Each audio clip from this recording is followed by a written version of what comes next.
What's up, y'all? How y'all doing today? I'm Nay, and this is Revive Warfare.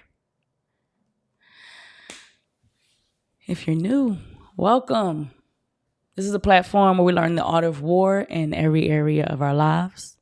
It's my passion to see the giant killer in you arise for you to get up and go to war for your family, go to war on behalf of your marriage, on behalf of your children, on your purpose, on behalf of your purpose for what God's put deep down inside of you to teach you how to fight.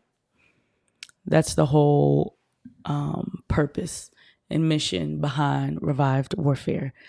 If you are not new, thank you so much for coming back. Just a quick update, y'all. I recorded a video before Thanksgiving. And I tried everything in my power to upload this video. It would not export and upload to YouTube for some reason. I was like, Lord, I don't know what's going on. But just so you know, the video was about Thanksgiving, just being thankful. It was about the characteristics of a thankful person. The characteristics, like what a thankful person looks like, how they think, how they see the world. And then we talked about the characteristics of someone that's just not grateful. You know, they'll complain a lot. They won't be content. A person that is grateful will live in the moment. They'll be mindful of the moment. They'll appreciate the time that they have with people. It was great. But it didn't upload. So I was like, you know what, Lord, whatever. Maybe that's God's way of telling me to go live. So I'm live.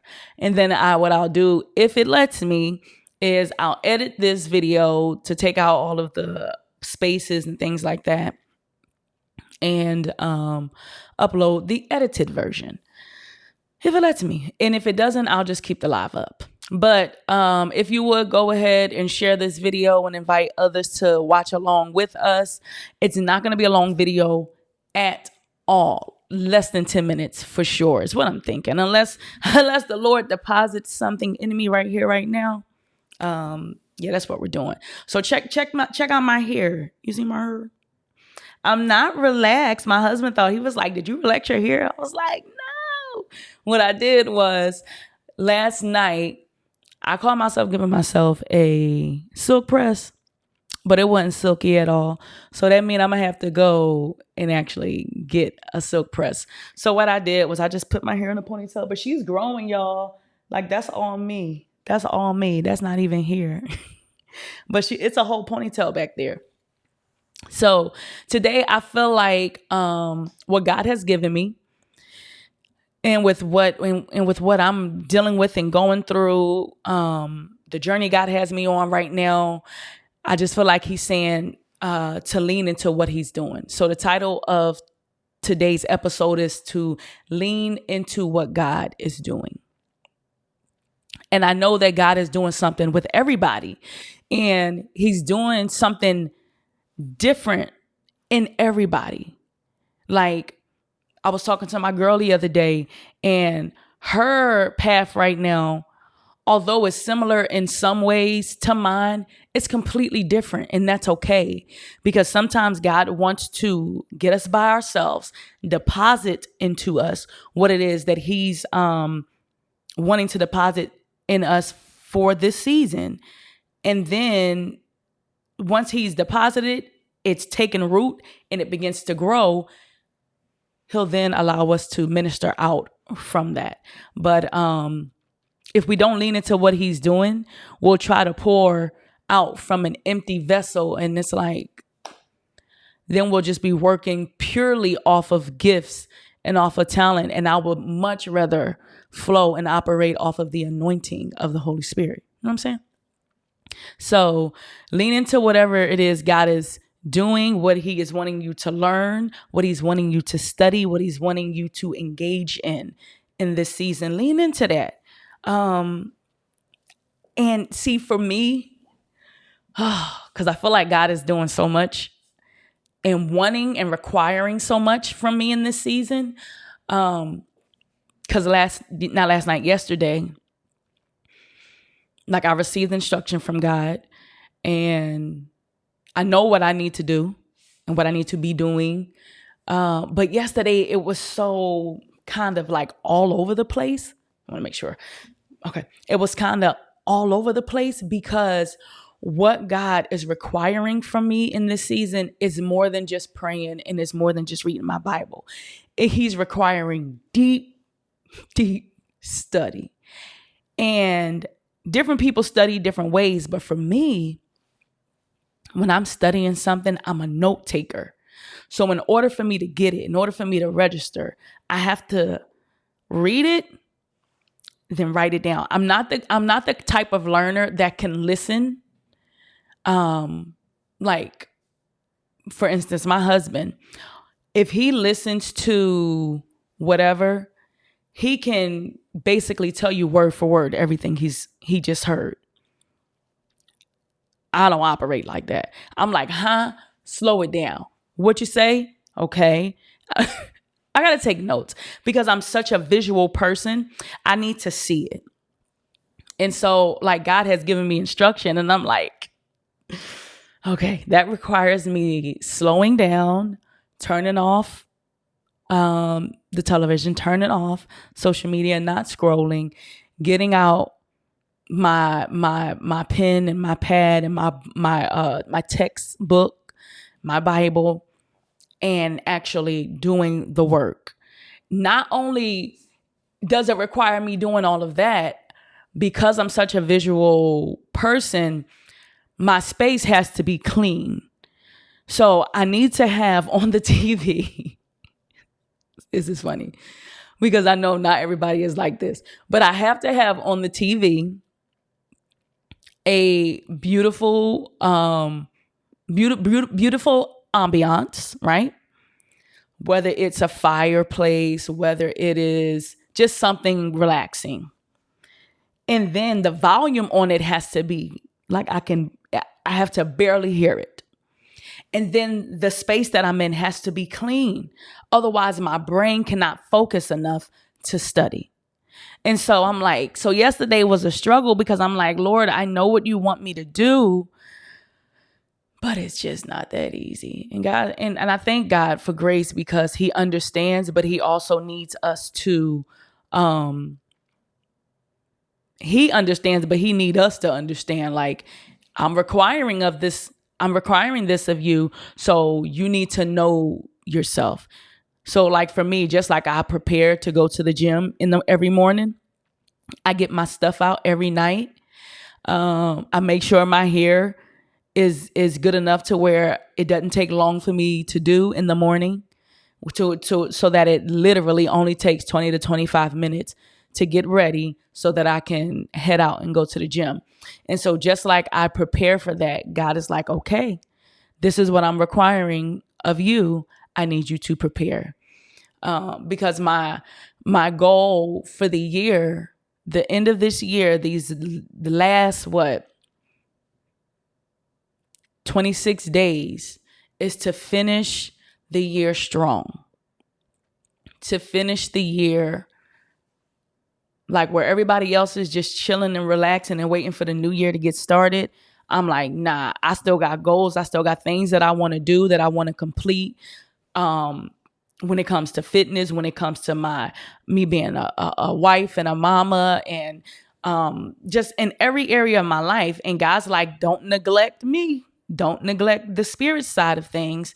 And so he's like, prepare, because this is what I'm requiring of you. So whatever it is you feel like God is requiring of you, lean into that. Give him your all. Give him your best. And another thing for me, and I don't think I already said this, but another thing for me, it's a time where he's calling me to, not to seclude myself, but for lack of a better word, seclusion. Everything is not for everybody right now. He's calling me into isolation. And not, when I say isolation, I don't mean like from my husband or my family, but to where I can't talk about everything because I'm being processed right now.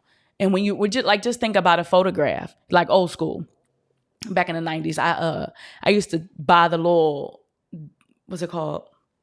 Disposable cameras. I think my stomach is growling. I used to buy the little disposable cameras, and then I would take them to, I think it was called Thriftway at the time, a grocery store in Philly. I don't even think it's there anymore. But I would take it to the grocery store to get developed. And it would take a few, yeah, because I don't think they had the hour deal then. And if they did, I didn't have the money for it. But what they would do is they would develop these images in a dark room. They put it like they put it in the whatever liquid it was, and do the whole process of developing an image. And then because this is the thing, it had to be developed in a dark room, because if it was exposed to the light prematurely, what it would do is it would ruin the image, right? And so I know, like, for me, God is calling me into seclusion, to where everything that he's depositing in me, I can't even share with some people right now. I can't even voice, because if I voice it too soon, or if I try to share it or teach from it too soon, what it'll do is it'll distort or ruin what it is God is doing.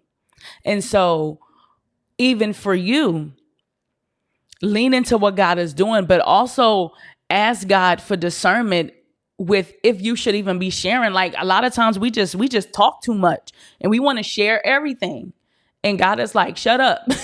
Like, no, this is just me and you right now. Like, I share with my husband, you know what I'm saying? But God's like, this is just me and you right now. I'm trying to deposit some things into you, and I need them to take root. Remember the scripture where, I'm gonna bring it up because God just gave it to me. Okay, it says it's Mark. I'm gonna go to Mark chapter 4, verse 7. Is where Jesus was talking about the sower. So I'm gonna start Mark chapter 4. This is New King James Version, verse 3. It says, "Listen, behold, a sower went out to sow. And it happened as he sowed that some seed fell by the wayside, and the birds of the air came and devoured it. Some fell on stony ground, where it did not have much earth. And immediately it sprang up, because it had no depth of earth. But when the sun came up, it was scorched, and because it had no root, it withered away. And some fell among thorns." Okay, so I'm gonna stop right there at verse 6, because that's really where it is that I feel like God just gave me. It said, verse 5, "Some fell on stony ground, and where it did not have much earth, and immediately it sprang up." So it didn't have much earth, it didn't have much dirt. Immediately it sprang up, because it had no depth of earth. But when the sun was up, it was scorched. And because it had no root, it withered away. So the stuff that God is trying to plant in us in the dark, it takes time for God. It takes time sometimes for God to dig deep enough to get that thing planted in us. Some stuff has to be planted deep. I'm not a green thumber, but I know that there's some things that have to go, even when it comes to foundations for buildings. The bigger the building, the deeper you have to go.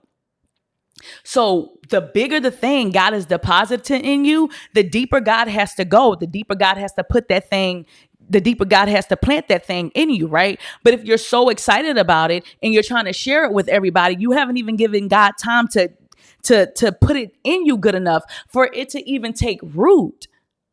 You know what you have an idea of what it is, but really you won't know the full picture of the full magnitude of what it is he's putting in you until it takes root and it begins to grow. So ask God for discernment. Ask God, Lord, do I need to pull back? Do I need to shut up? Do I need this to just be a me and you season where you can dig as deep in me as you need to go, plant it, and then allow that thing to take root so that when it spring up, the sun and the outside elements will not destroy it. Will not, what did it say? It choked it out, scorched it. When the sun was up, It was scorched. It was scorched, and because it had no root, it withered away. We will not be scorched, and the things that God is putting in us will not wither away. Why? Because we're going to give God all the time that he needs to keep us in seclusion, to give to so that that thing roots, so that that thing grows properly. So whatever God is doing, lean into it. And that's really all I have. Let me make sure that's all I wanted to say. Yeah, that's it. Everything is not for everybody. And I know that God is doing something strategic with everybody. And 9 times out of 10, it's going to be for you. You know what I'm saying? Like, it's going to be strategic for your purpose, strategic for the ministry that God has for you, because we all have a ministry. It may not always be on stage with a mic, but we're all called to be disciples. We're all called to go out and win the lost. Jesus healed the sick, raised the dead, cast out demons. He was our example. We should all be doing that. Does that mean you're supposed to have this huge, large deliverance ministry? No, but baby, you should know how to cast out a demon. So lean into whatever God is doing. Like, if you look at what's going on in the world, there's more that, okay, if you look at what's going on in the world and then you look at where the church is, we're lacking in a lot of areas, and we need to mature. And we can come together corporately and we can pray, but this is an individual walk. This requires intimacy with the Father. This requires you getting along with God and you learning him. This requires you getting along with God and he pointing out the things that we don't see in ourselves. This requires us spending time in our Bible, digesting it, digging into it, learning it. When I was in high school, I remember I used to try to memorize the word. I tried to, because my favorite scripture right here, Philippians 4:13, I can do all things through Christ, which strengthens me. That wasn't that hard to remember because it ministered to me. I needed it. But then I started trying to memorize. It was a scripture in Psalms, and it says something about sitting in the seat of the scornful. And it's while I was in high school, so I kind of like really distanced myself from people because I was like, I don't want them to mess up my walk with the Lord and stuff like that, right? But I used to try to memorize the word. Then after a while, I stopped. Well, here's the thing. When you pray the word, because like if you don't know me, if you're new to this channel, I have prayer points and I pray different scriptures depending on what I'm needing from God, what I'm seeking God about. When you pray the word, you can't help but memorize it. So I don't spend time trying to memorize the word anymore, because as I pray it, it grows. So I don't know who that's for, but if you're trying to memorize the word, maybe that's your thing. Do you? Because you are completely different than me. But I don't aim to memorize it anymore, because what I found is as I pray it, as I read it, as I study it, it just comes out.